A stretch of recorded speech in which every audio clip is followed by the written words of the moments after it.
All right, today we are going to talk about conversation starters. What were the conversation starters that you guys really enjoyed in 2018? Let's find out. One of the topics that we discussed on the Facebook page this year was if you're doing some type of presentation or program or even running a facility where there's no education component or very little education component to the presentation, does it equal exploitation? That was quite a hot topic, and there were some opinions on both sides. I think the consensus revolved around however we can get people's attention, then we should use that. But we should always strive to be educating them at the same time. So that is why personally, I'm not nearly as concerned with what the animal is being used for. I don't love that term, but that's a commonly used term. I don't really care what the animal is being used for. What I want to know is how the animal is being taken care of. If an animal that is there primarily to entertain humans is still being taken care of with extremely good care, incredibly good welfare, I'm okay with that.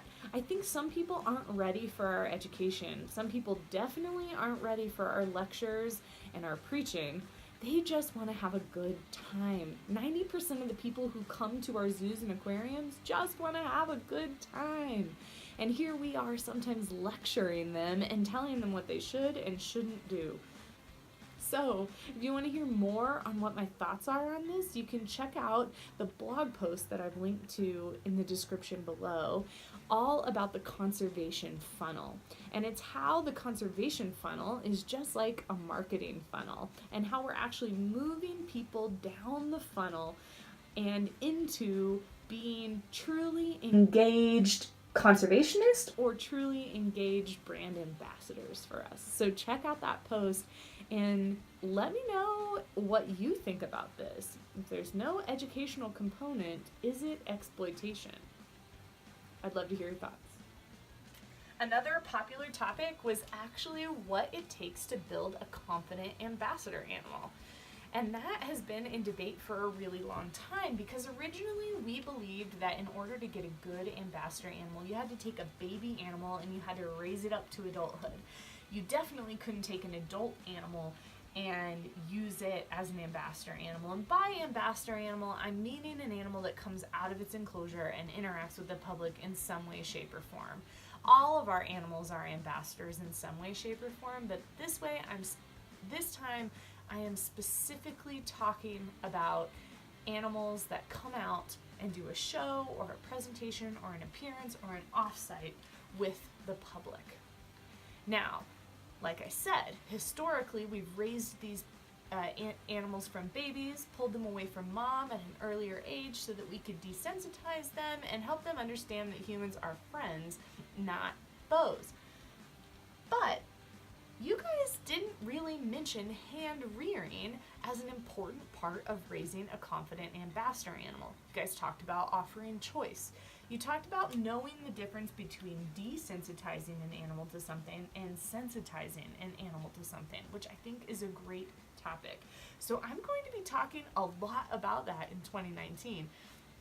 If you can, come see me at the San Antonio Animal Training Workshop at the San Antonio Zoo, and this is exactly what I'm going to be talking about while I'm there. So come join me and have a great time with me in San Antonio. Now, another post that really got you guys talking was, is it enrichment or is it enriching? And this is something that we really often don't think about, but it got me really thinking.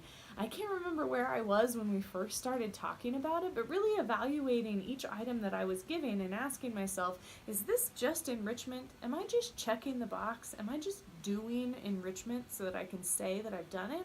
Or is this truly enriching the animal's lives? Am I offering some sort of value to this animal that extends beyond me just saying, yep, I did enrichment for the day? And so I asked you guys to show me what might be enrichment versus what might be enriching. And you guys came up with some great ideas. Here are some of them.